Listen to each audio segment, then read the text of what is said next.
Street Champion Road Warrior Drake, launching on Indiegogo, featuring the artistic talents of Peter Gilmore, Vic King, and Simon Poitier.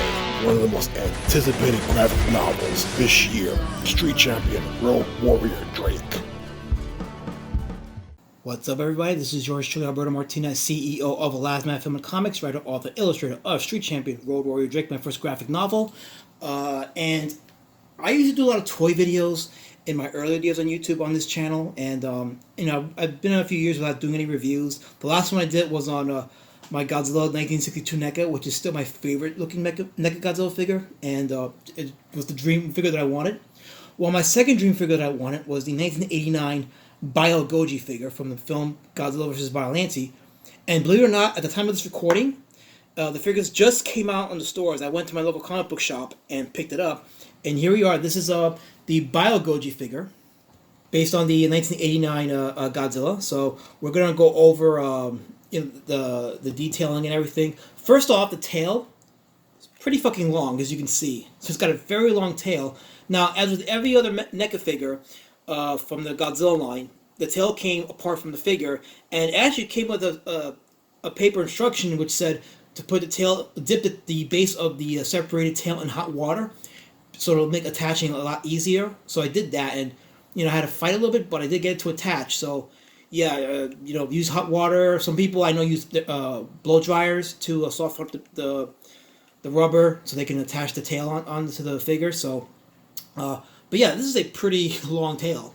I'm going to do a comparison with the earlier Godzilla figures from NECA so you can see the differences as far as the tail. Even the tail by itself, it shows an incredible difference in quality and craftsmanship.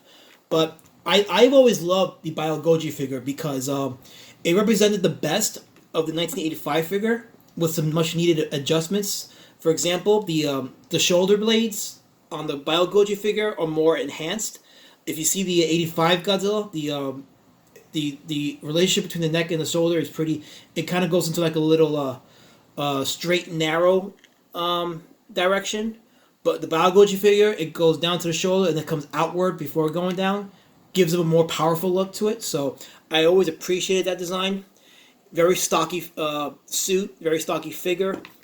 And of course the dorsal fins. The dorsal fins were different from the 85 figure, where in the 85 figure the dorsal fins would gradually go high and right below the waist before they go downwards. Well, in the Bile Goji figure, the highest point of the dorsal fin is the top, right by the shoulder blade before it goes downward.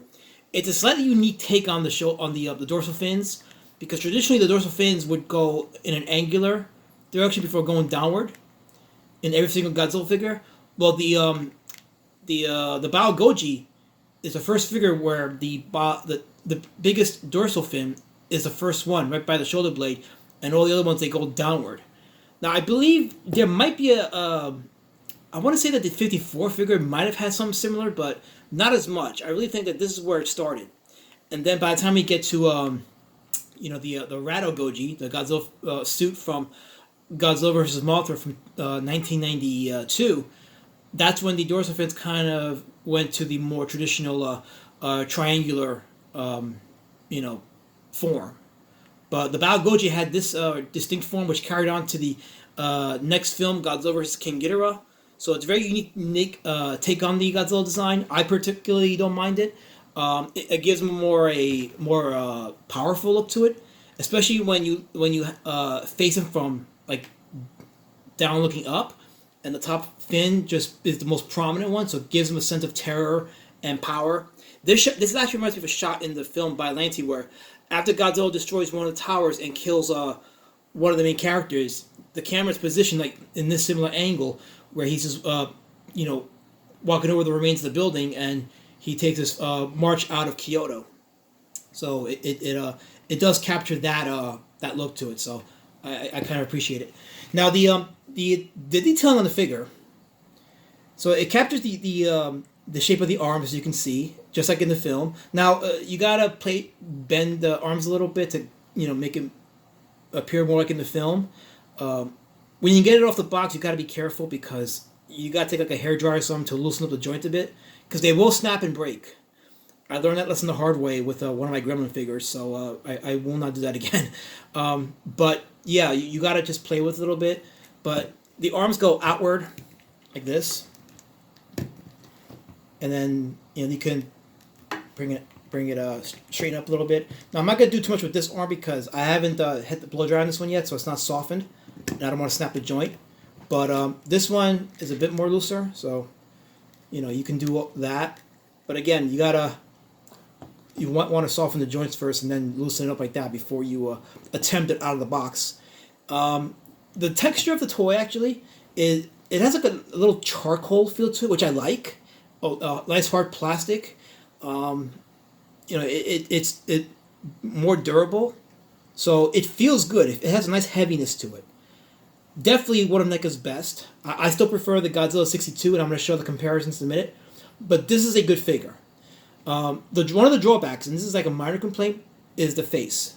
So the face looks slightly weird. Like there are certain shots where it captures the look of the suit very nicely from the top point, and then one from like downward. Especially when you open the mouth, it has like that. It does carry the look of the suit from the film. So it does capture it very nicely, but like straight on, it looks a little weird. I think one of the things that I don't think NECA did really good on was the eyes. If you see the film, in that film, Godzilla's eyes were like a mixture of gold and black. It was very hollow, very animalistic look to it. But they gave him the more traditional humanistic eyes that we saw later on in the Heisei series, starting with Godzilla vs. Mothra, which I don't think it should have did with this figure, because the figure itself, the suit Meishin version of the Biogoji worked really good with the black and gold eyes. So I don't know why NECA chose to do the standard white and black, but it's a minor complaint. You open the mouth and you got the dual, I don't know if you can see it clearly, but you got the dual teeth, like the shark teeth here, that the Biogoji and the King Goji suit had, which was later dropped in the later Heisei series, but both the Biogoji and the King Goji had the dual rows of teeth, which I really like. I thought it was a nice little touch to it.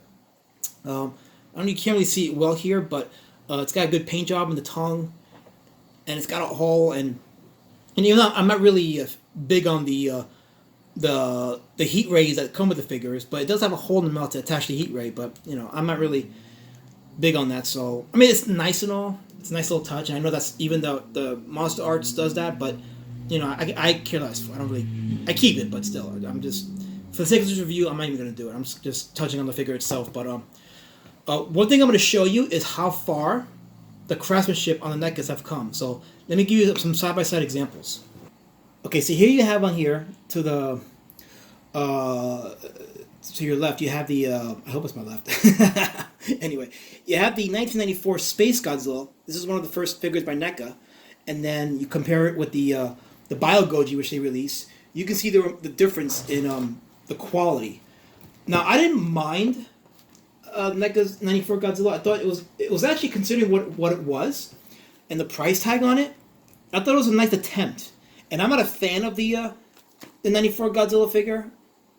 I'm just not a big fan of it. And this is, it takes like the best of the Mecha Gojira design from the Godzilla film, Godzilla vs. Mechagodzilla from 1993, and it kind of amplifies a little bit. So the dorsal fins become bigger, Godzilla becomes a little fatter, and NECA at the very least I thought kind of emulated that. So that's why I like the figure, because for what it was pretty well designed toy. But yeah, the tail, look how small the tail is. Right now, compared to the Biogoji, it's not even close. See, the Biogoji tail is a lot longer, and it's a lot more flexible. It has the dual joints so you can bend it. So, like for example, you can go up and down with it on the tip as well. So there's more posability in the tail in the Biogoji, whereas in the 94 figure, the tail at the end is a little bendable, but otherwise there's only really one point of articulation that's in the middle. So you can't really do much with the tail in a 94 version. Also, if you look at the 94 version, the texture, it's not as pronounced. There's some curvature. There's a little bit of sculpting, but it's very streamlined. It's not as pronounced as the later Godzilla figures. Again, compared to the BioGoji, you can see how the BioGoji the skin texture is more pronounced. It's a lot more detailed, so it's like really touching hard texture. So it's more sculpting was done with this figure than with the Space Goji figure. And also the look at the faces. Even the faces, like, I don't mind the face of the '94 Godzilla here, but this, I think the face here is much better designed. Even though I discussed my my issues with it, it's not too major. Whereas in the '94 Space Godzilla figure, you can see the shortcomings. And look at the arms. Like, even the arms, like the arms on the BioGoji figure are better positioned and better better positioned and posed than the '94 Godzilla. As a matter of fact, you kind of get problems having to pose the '94 Godzilla. That's as good as I was able to get it posed for this video. So there was posability issues with the NECA early on, which they fixed with this Godzilla figure and the other ones before it. So we're gonna show that. But yeah, as far as the Heisei figures, you can see that NECA came a long way in the sculpting of the BioGoji with the Space Godzilla. Next up is the GMK comparison with the BioGoji. Before the 1962 Godzilla figure, this was my favorite NECA, the GMK figure, just because of how massive it was. Like, when I first saw the molds for it, I was like, yeah, I was instantly in love with it. You can see just how massive he is and how dynamic the posing is. They even did a little better job with the sculpting.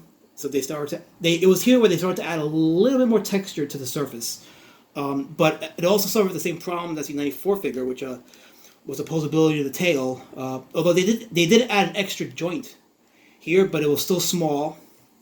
So it was, just to show you the side by side comparison. So as you can see, again, not even close. That the GMK tail is still small in comparison to the BioGoji suit. But it was around this time here that NECA was starting to get its act together. So you could see the progression, the evolution of their sculpting, and it to me it was just it was good. I absolutely did love it. I still love this figure, and I'm glad I have it. But you can see the evolution from the '94 Godzilla. Just show you right here. So let me do it side by side. So the posing on the GMK was a lot better from the '94 Godzilla, and slightly better posability with the head, and there wasn't as much issue posing it. Again, with the arms having a real problem being posable in the '94 Godzilla, but GMK was showing that NECA was understanding that, and they were fixing that problem, so there was more posability with their figures here at this point. So so this was definitely was my favorite figure, and still one of my favorite Godzilla figures in my entire collection. Next up, we have the Godzilla 2014. No, this is actually the 2019 figure from Godzilla King of the Monsters. And I didn't get the 2014 because I wasn't really in love with the design per se. I didn't think it was that good, and although I didn't mind the design on the film, I don't think it translated well in toy form. But this is the 2019 Godzilla figure, and it features slightly bigger dorsal fins, and this is the Blu-ray, the Heat Ray Godzilla figure. So I don't have the Heat Ray on me, but this came with the Heat Ray. But this, from what I remember, was designed a lot better than the 2014 figure that NECA released. And, I like it. I bought this for my son because he wanted it. But, I take care of it for him. But you can see that NECA started, again, their articulation and tail was starting to improve a little bit more. But, again, tail length, see? It was still with the... although with the size of the figure, because it is shorter than the BioGoji figure, it does work in proportion. So, I don't give NECA too much heat for that. More articulation, it was better posable. NECA was beginning to really give Monster Arts a run for its money here. So, it was a nice little progression. And then my favorite NECA figure of all is the 62 Godzilla, the King Kong version. This is where NECA really knocked it out of the ballpark, I think. This is where we really started to really care about the skin texture. So this is probably the most pronounced skin texture on any of their figures, even more so than the Biogoji. You could tell now that tail length was starting to become a bit more. Now again, slightly shorter, but you could see that they really were now starting to make it a little bit more, sizable. So this before the Biogoji. This was probably the Godzilla figure with the longest tail in the line. Very well designed tail. The dorsal fins are also very well designed. And this and the Biogoji were the two figures in the entire NECA line that I wanted them to make. These were the two figures that I really wanted them to make, because I was a big fan of the fact that NECA was bringing Godzilla figures onto the market, into the U.S. market, at affordable prices. So I said to myself, man, if they can give us both the 62 Godzilla and the Biogoji Godzilla, that would be so fucking great. And guess what? They didn't disappoint. These are my two absolute most favorite Godzilla figures in my entire collection. I used to own the Bandai 91 Godzilla, the closed mouth Godzilla figure, from the King Ghidorah from the King Ghidorah movie. And, obviously it had the same design, but they called it the closed mouth Godzilla because it was the only Bandai Godzilla figure in which at the time the mouth was closed. But every Godzilla before and after that was released by Bandai had open mouths. So, that figure was well sought after because of that. But, I like the posability of the mouth here. And, NECA, I think, has done a better job of the posability of the mouths. And with the NECA, the 62 figure, again, there was no real issues in terms of posability. And, keeping the figure looking very nice. Very, very nice figure. It's still my favorite Godzilla. I absolutely just love this figure. And I did a video on this, and it got some good reviews, the video. My favorite Godzilla figure in my entire collection. And my second favorite now is going to be this one, the Biogoji, just because, again, I wanted NECA to make this, and they didn't disappoint. And as I addressed, many of the good points include the accuracy of the dorsal fins, the tail length, the skin texture, the heaviness of the figure. It's nice little heavy plastic or whatever they used. It's really, really well made, really heavy figure. It's going to have long durability as long as you don't smash it with other stuff and what have you. But this is probably, I would say this is probably NECA's swan song with the Godzilla line, because word is coming around that NECA is going to be ceasing any more Godzilla figures after this. They came out with this one, as well as the 2003 Kiryu Godzilla figure from Godzilla X Mechagodzilla, which part of the Millennium series. Which I prefer the Godzilla from the 2000 film, Godzilla Millennium.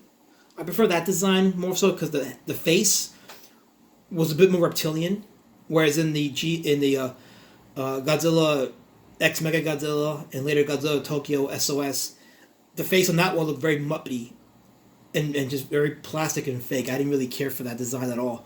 I prefer the 2000 Godzilla, and as of date, NECA has not made it, but it wasn't in my queue as far as desired figures, but that's okay, But that figure and this one, the Biogoji Godzilla, from what I'm hearing, are the last two figures that NECA is making. Their licensing deals is expiring after this, so which is a shame because you can see just how much better they've gotten with their sculpting, and for the first time in decades, we have an American company producing high quality Godzilla toys. Bandai was bringing their line to the U.S. About a decade or so ago with the Bandai USA line, which was decent. I like their 54 Godzilla.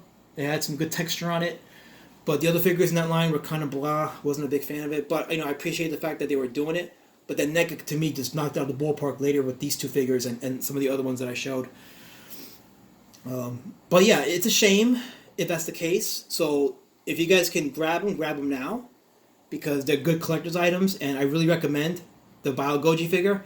And if you're a fan of the design of the Godzilla X Mechagodzilla or Godzilla Tokyo SOS figure, grab that one too, because it looks close to the film. I'm just not a fan of it, so that's why I didn't get it. But if you're a fan of the design, definitely get it. It looks pretty good. I've seen videos about it. The design is pretty decent. Good sculpting. So, you're not going to lose a lot by getting that figure. But yeah, this is my review of the Biogoji Godzilla. And, grab it. Grab it. It's really well done. And if this is the last figure that NECA makes, they're going out in style. They really are. This is going to be, any company down the road that does a Godzilla figure or figures for U.S. marketing, they're going to really have to step it up and do their best to take over where NECA left off because, in my opinion, as far as the American market is concerned, this is the standard with which they're going to have to really match the demand for Godzilla figures and Godzilla toys. So definitely grab it. But so this is yours truly, Alberto Martinez, CEO of Elastigmatic Film and Comics. Big Godzilla fan for 40 years. And thank you guys for watching this video. Like, subscribe, comment. I got a lot of content. And my graphic novel, Street Champion Road Warrior Drake, is on Indiegogo. If you're a fan of the Ninja Turtles and you like that style of art and that style of comics, the old school gritty underground style comics, check out my Indiegogo, roadwarriordrake.com, and consider backing the book. And I'm sure you guys will have fun reading it. Until next time, guys, take care and have a great rest of your day.